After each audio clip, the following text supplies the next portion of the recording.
Uttamam Devim Saraswatim Vyasam Tato Jayam Udirayat Nasta Prayeshu Abhadreshu Nityam Bhagavata Sevaya Bhagavati Uttama Shloke Bhaktir Bhavati Naistaki.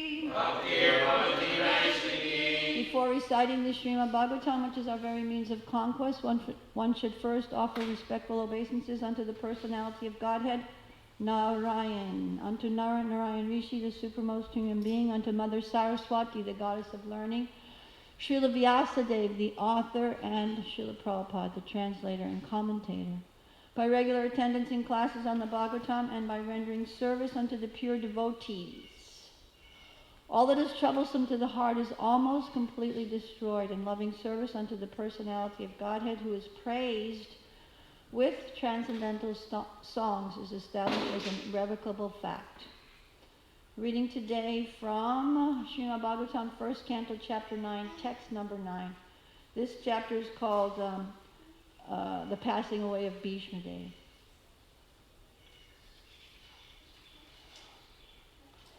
Tam sametan mahabhagan Tam sametan mahabhagan Upalabhya Vasutama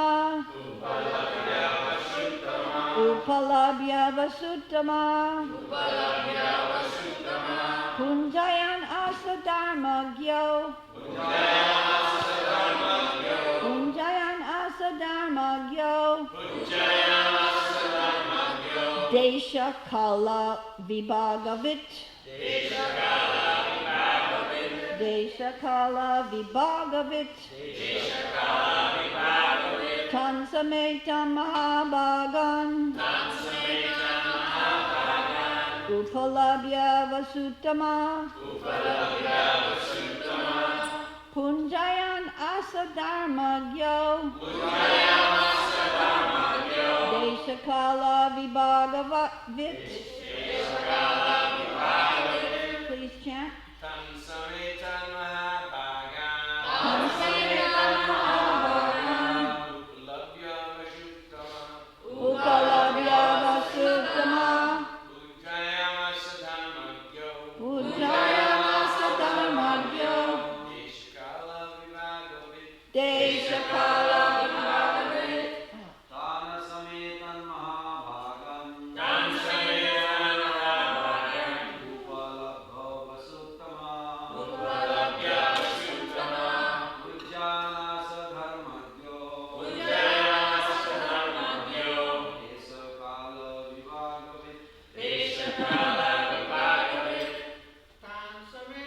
Tansametan Mahabhagan Upalabhya Vasutama Tansametan Mahabhagan Upalabhya Vasutama Pujayam Asadharmagyo Deshakala Vibhagavit. Tansametan Mahabhagan Tansametan Mahabhagan Upalabhya Vasutama Upalabhya Vasutama Pujayam Asadharmagyo Dharmagyo Deshakala Vibhagavit Deshakala Vibhagavit. Tansametan Mahabhagan Upalabhya Vasutama Pujayam Asadharmagyo Deshakala Vibhagavit. Tan, all of them. Sametan, assembled together. Mahabhaga, all greatly powerful. Upalabhya, having received. Vasu Uttama, the best among the Vasus, Bhishma Deva. Pujayan Asha, welcomed. Dharmagya, One who knows religious principles. Desha, place. Kala, time. Vibhagavit, one who knows the adjustment of place and time. Translation and purport by His Divine Grace, Srila Prabhupada. Bhishma Dev, who was the best among the 8 Vasus, received and welcomed all the great and powerful rishis who were assembled there, for he knew perfectly all the religious principles according to time and place. Purport. Expert religionists know perfectly well how to adjust religious principles in terms of time and place. All the great acharyas or religious preachers or reformers of the world executed their mission by adjustment of religious principles in terms of time and place. There are different climates and situations in different parts of the world, and if one has to discharge his duties to preach the message of the Lord, he must be expert in adjusting things in terms of the time and the place. Bhishma Dev was one of the 12 great authorities in preaching this cult of devotional service, and therefore he could receive and welcome all the powerful sages assembled there at his deathbed from all parts of the universe. He was certainly unable at that time to welcome and receive them physically because he was neither at his home nor in a normal, healthy condition.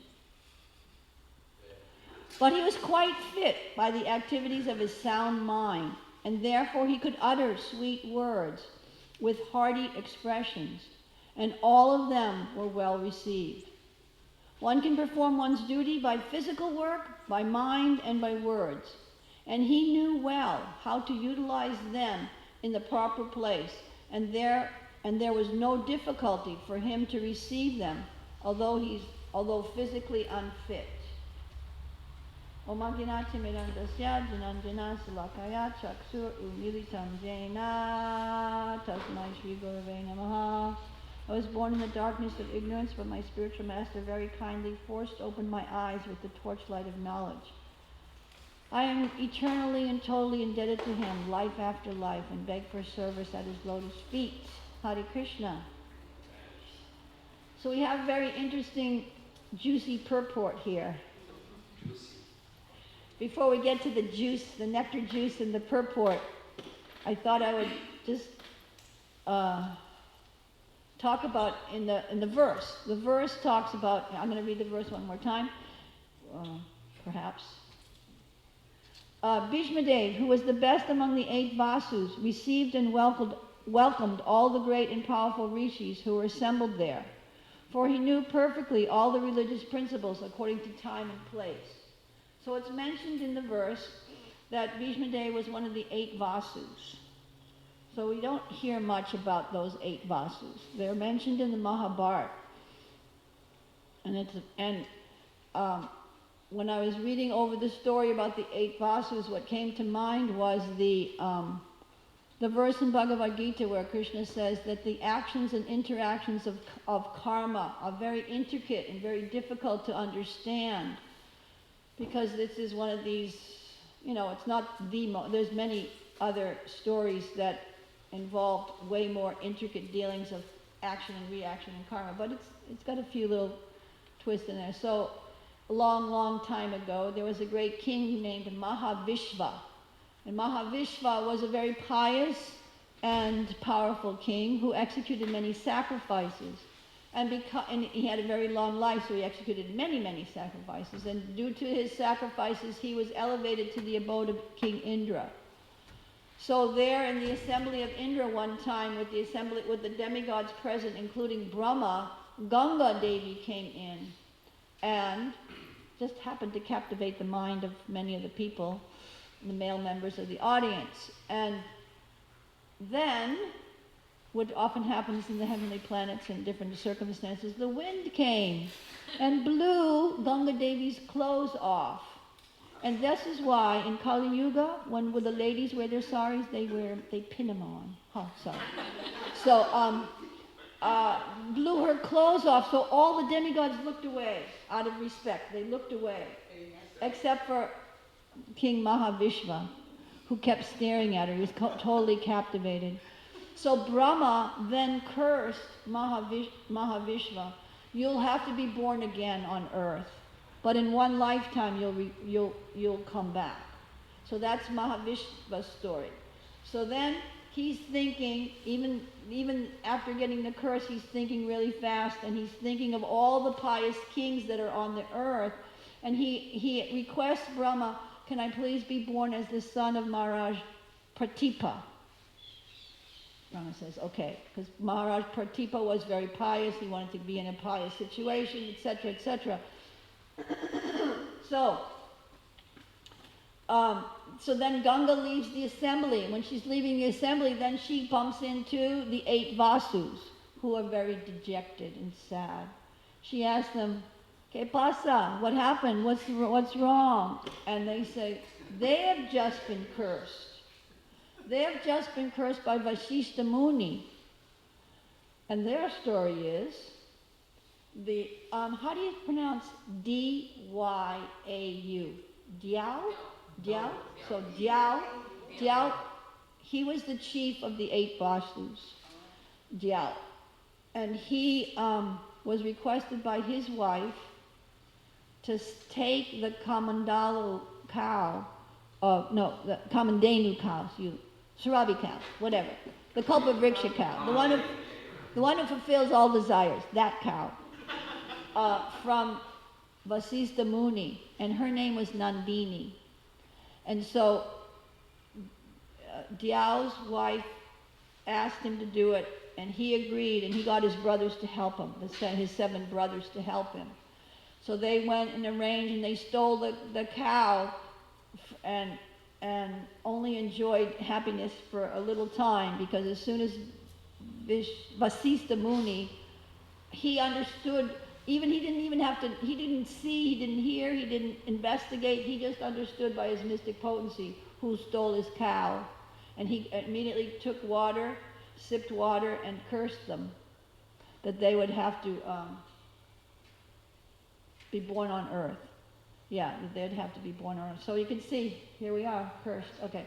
So they'd have to be born on earth. So then they, as usual, when you get a shocking response to your activities like that, a shocking punishment, it kind of brings you to your senses.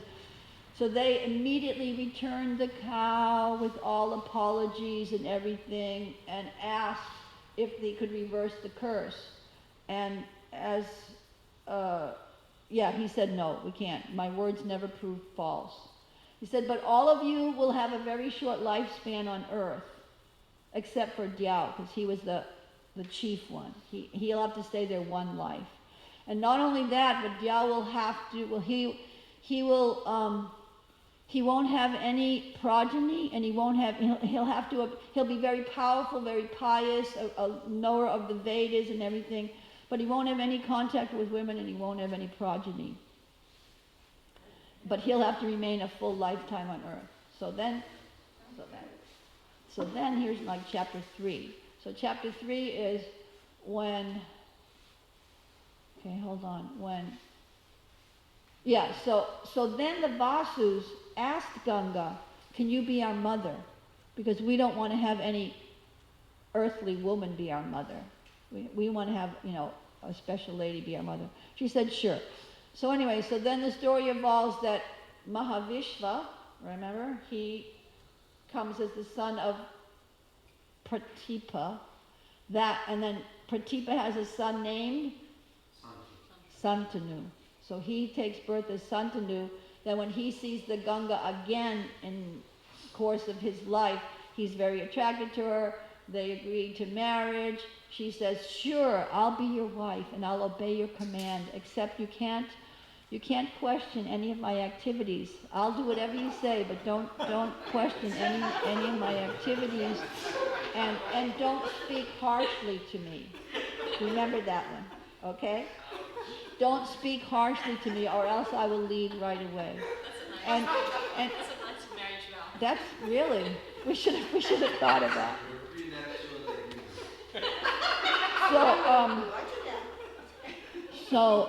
He immediately, because he was so attracted, he thought, no problem, you know, she's a nice lady, no problem.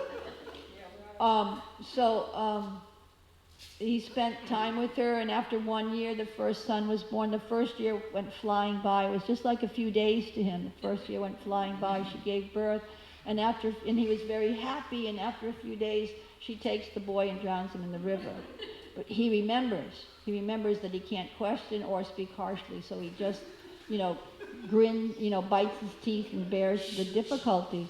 But I might be telling it in a funny way or whatever, but you can think of the pain that they're going through, all of these, personalities. So anyway, it happens 7 times. 7 boys are born, beautiful, shining, beautiful baby boys, and within a few days they're thrown in the Ganges. And so the 8th boy is just about to be born, or he's born, and she's just about to throw him in the Ganges, and he can't bear it any longer. And he says, why are you so cruel? Why are you killing your own sons? I can't bear this any longer. Please stop. And she says, sorry. But she says, well, the reason that I killed these boys is because she gave him the story. So then he understood. So it's just interesting to see how so many things happen. We don't really understand why they're happening, how they're happening, or why that, But there's something behind everything. So anyway, why was she killing them? because they were the 8 Vasus. They were the 7 Vasus, remember? And they wanted to go back to the heavenly planet right away. So they asked her to be the mother. She agreed to be the mother, and then she disposed of them in the Ganges so that they could go back to the heavenly planet. Yeah. Okay. Okay. Yeah. So, except for the last one. The last one she didn't kill him because Santanu spoke up. That was Bhishma. And so he lived a life. So she took him to the heavenly planets and trained him up in the military arts and in the Vedas and so many things, and then brought him back as a teenager, all trained up.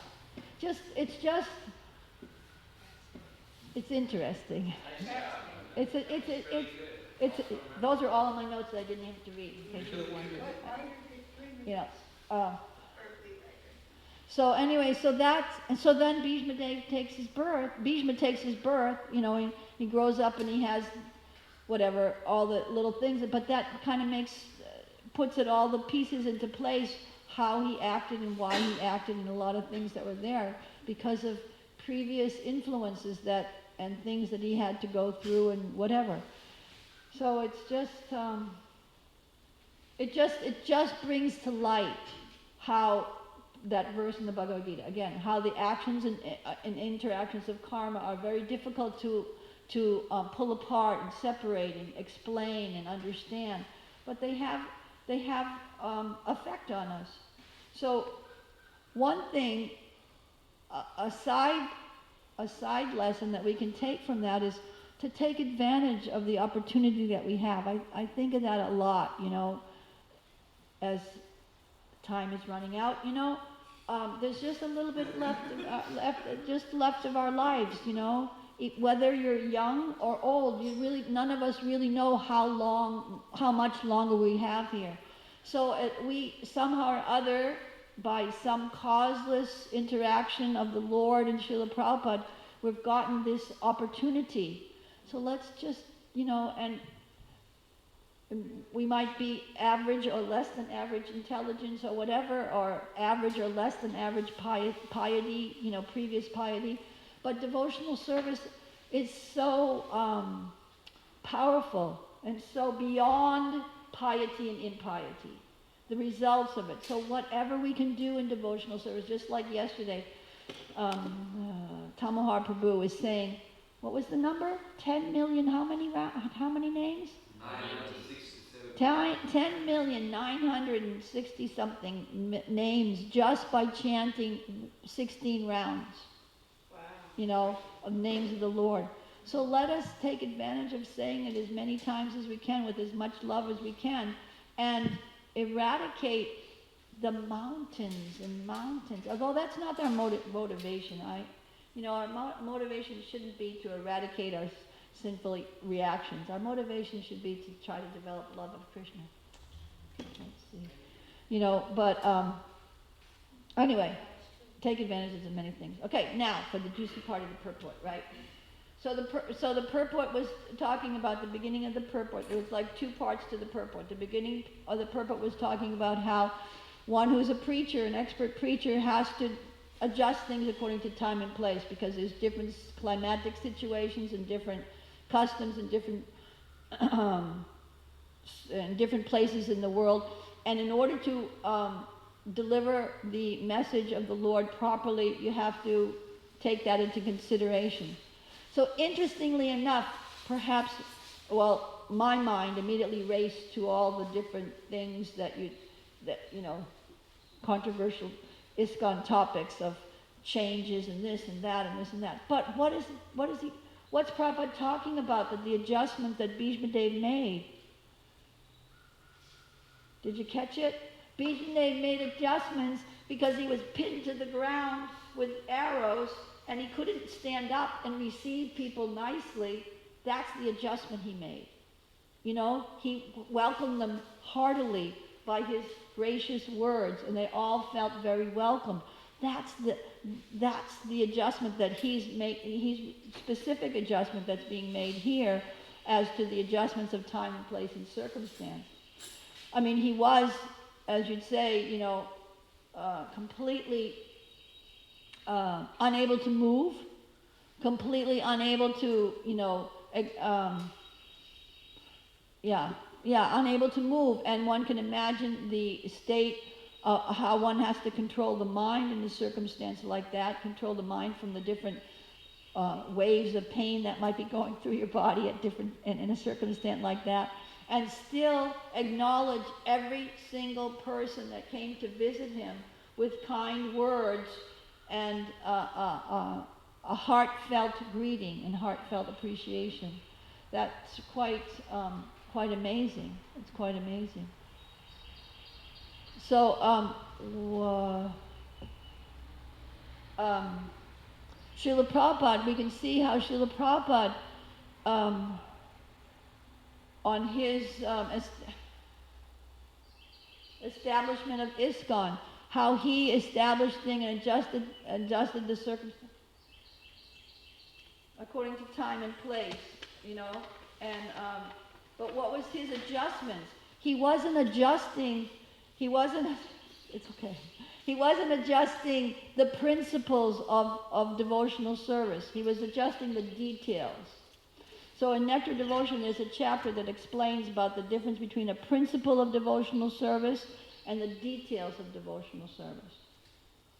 So the principle, like one of our Shravanam Kirtanam Vishnu, that's a principle that we need to hear, chant, remember the Lord. The detail might be that one spiritual master says, chant 64 rounds. And another spiritual, that's okay. And another spiritual master says, okay, when Prabhupada told the devotees at first to chant 64 rounds, they said, whoa, that's too much, And so he adjusted it to 32. Okay, I'll make it easy for you. I'll give you 32 rounds. And then they said, whoa. And so he adjusted it to 16. So that, and no less. Always more. If one is able to, one can always chant more, but no less than 16. So he made that adjustment, but he didn't change the principle of chanting the holy name of the Lord. And so therefore, when we take our initiation vows, we're vowing under Srila Prabhupada's guidance to chant 16 rounds minimum every day. And that is potent. It's a potent instruction of the Lord. So there's other things that perhaps you could also think of adjustments Srila Prabhupada made. Another big one that comes to mind is the fact that he allowed women to live in the ashram, and previously that wasn't acceptable, or at least it wasn't in the same ashram. Sometimes there's old lady ashrams in some stories, but there wasn't people together in the same, ashram, in the same building, let's say in the same building. So he adjusted that because he saw in the West there was no way that would fly, as you'd say. It wouldn't fly. It wouldn't, because of what? Because of our degraded upbringing. We couldn't come to that standard, in such a short time. So he adjusted again. So that was his deep commitment to the process of devotional service and his deep level of realization to know what he could do and what how he could adjust things, And so that's the challenge. And as the time changes, as the world becomes more and more degraded or whatever, progresses, whichever way you look at it, perhaps other adjustments might be made or need to be made or whatever. But for a person like myself, how's that? For a person like myself, it's a slippery slope to think of adjustments. It's not my, I don't need to do that. It's not my position, I need to follow as best as I can. So for those that are in any position that they might think they might need to adjust things, we give them all prayers that the Lord guides them nicely. Hare Krishna. You want to say anything? Oh, Varuna Prabhu. Yes. Is it question and answer time? It is question and answer time. Yes, and comment time. I was confused, so sorry. I'm always In a perpetual state of confusion.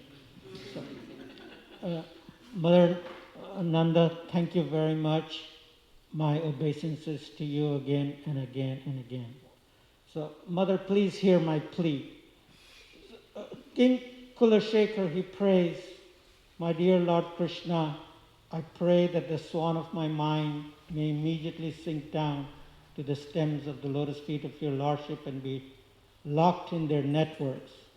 Otherwise, at the moment of my final breath, when my voice is choked up with cough, how will it be possible to think of you? So, when I try to recite this prayer, God forbid it comes true. Because, let me put it another way. Like when we chant Hare Krishna, then we're praying for the shelter of the holy name. That Krishna, please give me a drop of the taste of the holy name. Give me some shelter. So I'm kind of like afraid and fearful. I pray, but it's the fear is that I'm a materialist basically, and I'm attached to paying my bills. I'm attached to my loving, caring wife. I'm attached to my beautiful sister, who I was born with, and now I have a son-in-law. I'm attached to him. So a son-in-law, interesting. See, expanded. Your father expanded. Go ahead. Yeah. So, It's all right. Son-in-law. Sorry, the other one is not here. So, It's okay. so We know who you're talking about. okay. So my, I know it sounds funny, but my question is that, what if Krishna gives me shelter of His holy name? Then what will happen to all my attachments? Oh my Krishna. So it's like. I should have, thank you for that. Thank you for your honest question, Srila Prabhupada's answered that question in different ways. When people ask the similar question in different ways. Sometimes they ask, what if the whole world becomes Krishna conscious? What's going to happen? Prabhupada says, it's not going to be any problem. Because someone else will come to fill it up. Other people will come to fill up the world. And those who take to Krishna consciousness and give up their attachments, let's say, they'll be nicely situated. So in Bhagavad Gita, Krishna says, Krishna or Prabhupada in the purport, there's no void in Krishna's creation Okay, there's no void. So it's not like if you take shelter of Krishna and give up all your material attachments, there'll be void. There won't be any void. You won't be able to give up your, what does Krishna say in Bhagavad Gita? We just studied it in our class, that unless you get a higher taste, param dristva nivartate, unless you get a higher taste for things, you can't give up your lower taste. You can't force it. You might be able to restrain your senses for some time. Okay, I shouldn't do this, whatever. You might be able to do that for some time, but not forever. Unless you get a higher taste, just like an example, the classic example is Haridas Thakur. Because when Maya Devi herself personified came to tempt him, he wasn't thinking, oh, I better tempt my round. You know what I mean? He was absorbed in Krishna so much so that it wasn't a temptation for him. So if Krishna, heaven forbid, gives you shelter at his lotus feet, heaven forbid that you don't get shelter at Krishna's lotus feet. It's not going to be like void. You're gonna have such a higher taste. You're gonna look, you, not somebody else. You are going to look at those other attachments and think,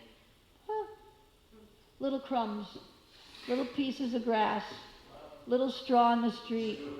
You know, the taste won't be there. It's not like you'll be imbued with love of Godhead and you'll be thinking, what about... No, you'll be so absorbed. You'll be just fine. You'll be just fine. And now the question is, maybe Sukada has a further comment, but other than that, the question is there any questions according to the class that I just gave? No, sorry. It's about the holy names. Yeah, okay. Anyway, thank you, Varuna. Hare Krishna. I was just going to say that our illusion is that we're taking care of somebody when actually Krishna's doing it through us. That's what makes it easy for me to think, like right now, I'm taking care of, my husband, my children, but actually it's Krishna doing it, and if I wasn't here, somebody else would do it. Yeah, that's a good point. It's often, just like oftentimes people, another example that Prabhupada gives is about politicians or anybody who has a responsible position, they're thinking, if I don't do it, no one's going to do it. And then also they think, no one else is going to do it as good as me. Even if someone else does it, they're not going to do it as good as me or whatever. But you know what?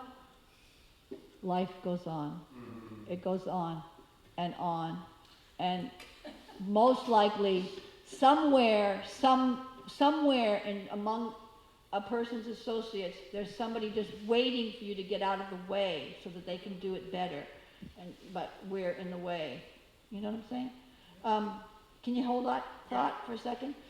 Did you want to say something, Radhacharan? Okay. All right.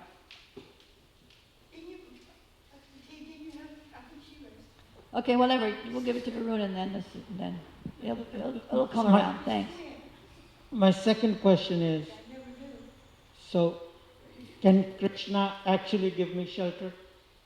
Like, is that possible? Like, The question, that's not the question.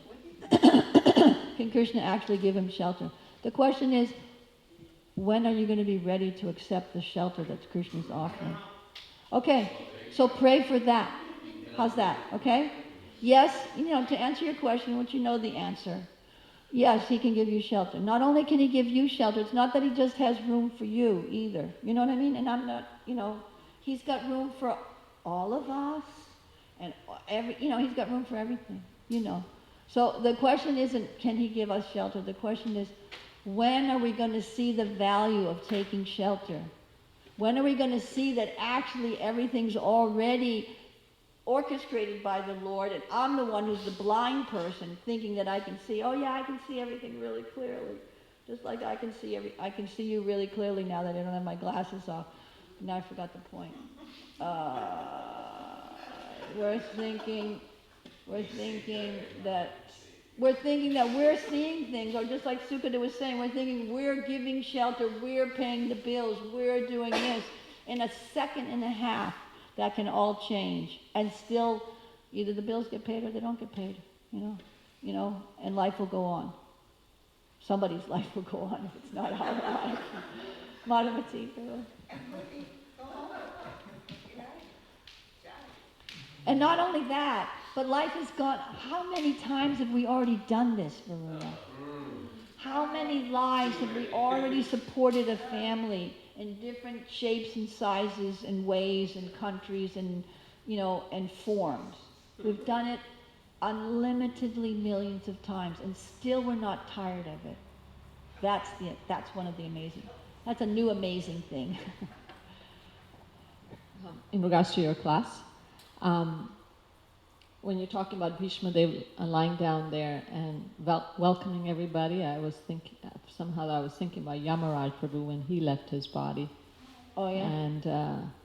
And I remember everybody coming into his room,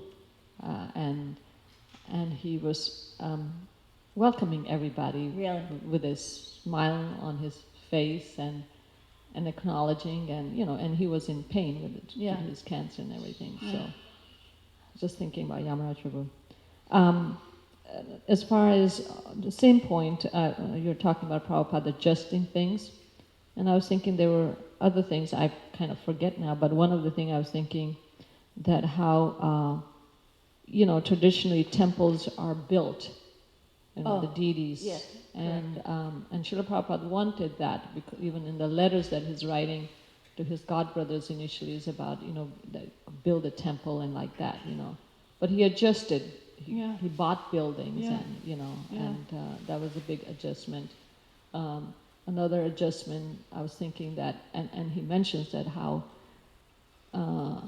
that he he is criticized for doing so, and that is arranging marriages for his disciples as a sannyasi. Yeah. And, again, it's many adjustments that he had many made. adjustments according to someone who's a strict follower of Vedic culture. Exactly. And then and by that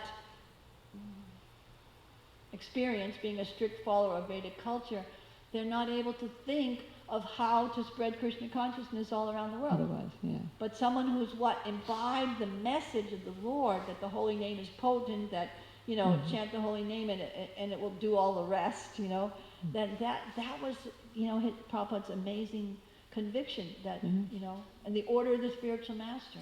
Just follow the order of the spirit, and then his Srila Prabhupada's total detachment. Whether I'm successful or not, I'm going to execute the order of the spiritual master. If you want me to dance, I'll dance. If not, you just take me back, Yeah, amazing. Thank you. Thank you for the class. Anything else? Did I interrupt? No. I was another thought that come to my mind is that when he sent the boys out on book distribution, and the ladies also wanted to go out, and again Prabhupada made that's not usually done, but because they're as good as their brothers, that he said that was fine. Just feel I just feel very thankful for being in this body and Prabhupada making this adjustment for us. Yeah. So we feel very grateful for Srila Prabhupada for doing so. Yeah. No, thanks. Made women Brahmins that they can dress. In most of our temples, the women are dressing the beads. Yeah.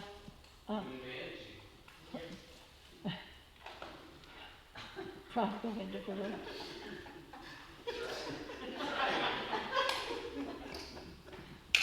I was thinking about this, the purport about the Acharya's adjustment. Is it like they have an inner connection with the Lord in a sense that causes them to be compassionate to the others? Bhakti is the nature of bhakti to make that person.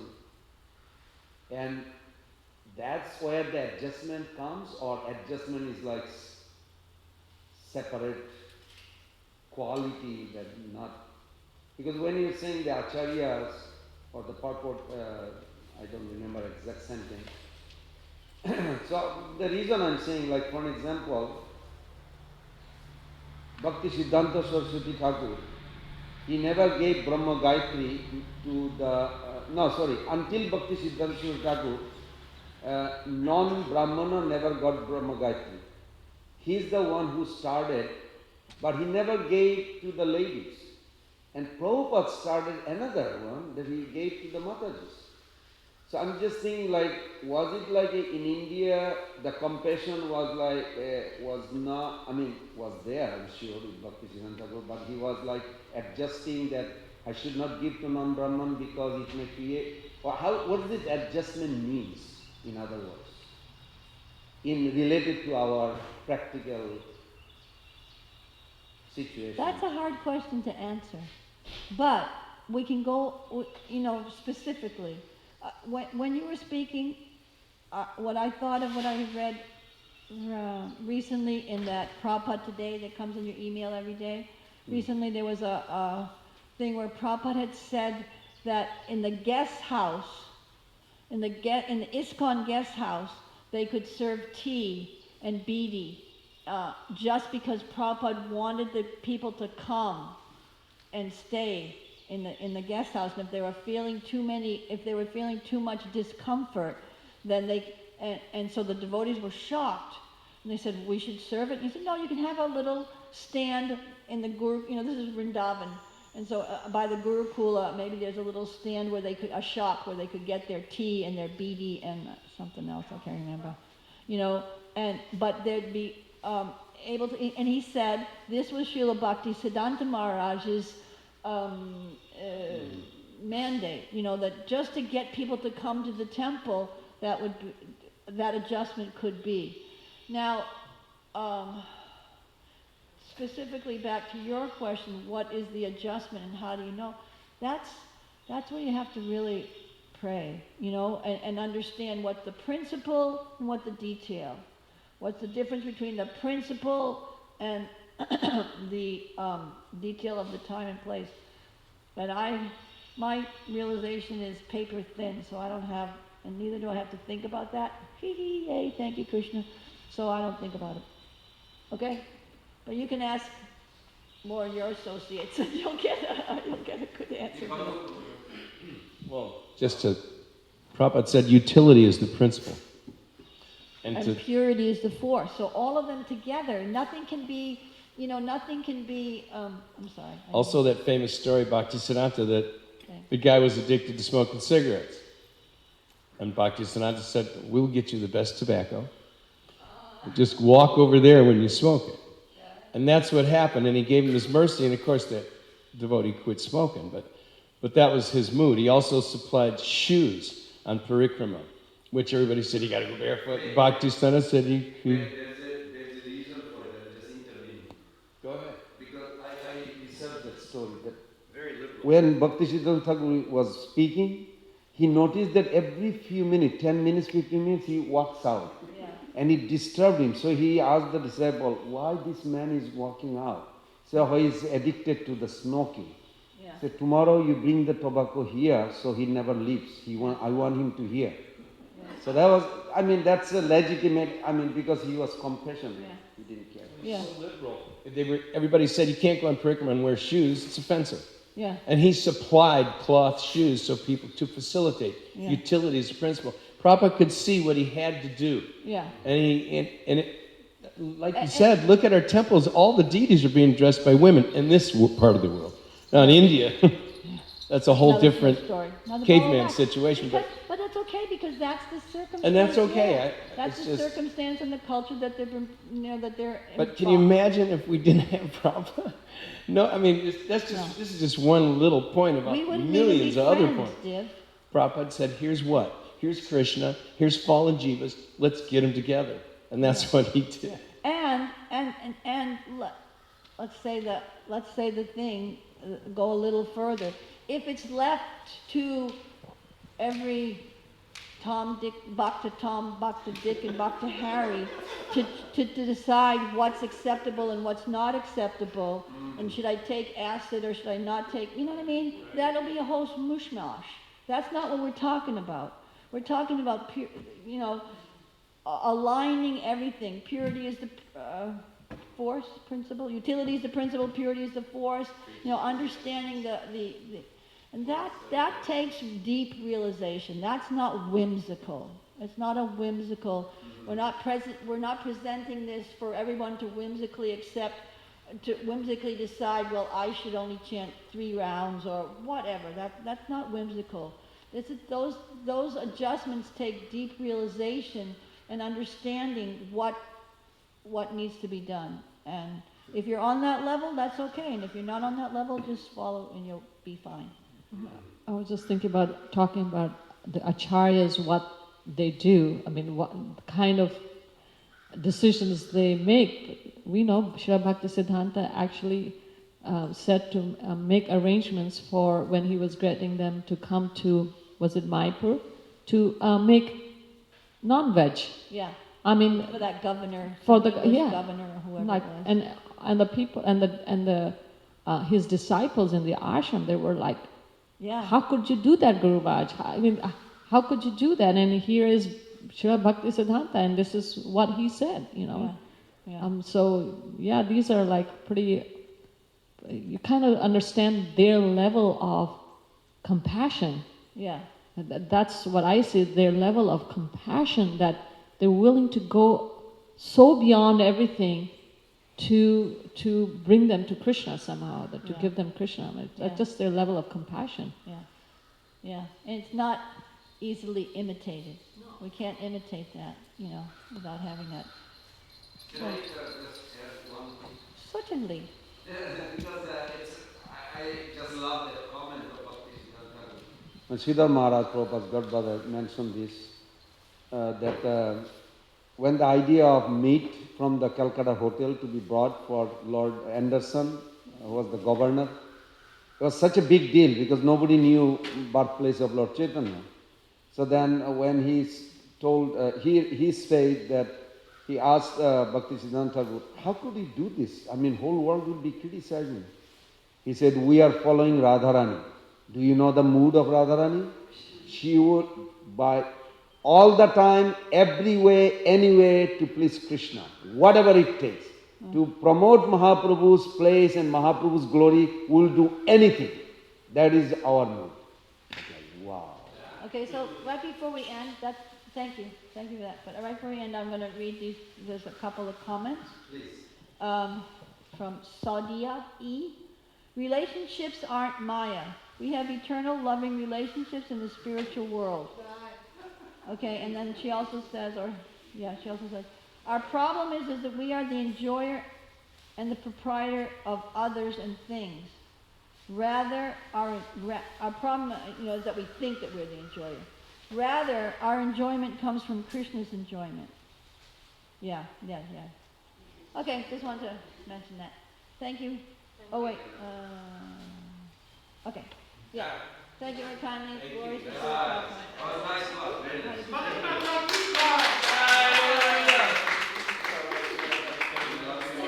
Bunch of couples with your chat, you person to be chat, if you can, and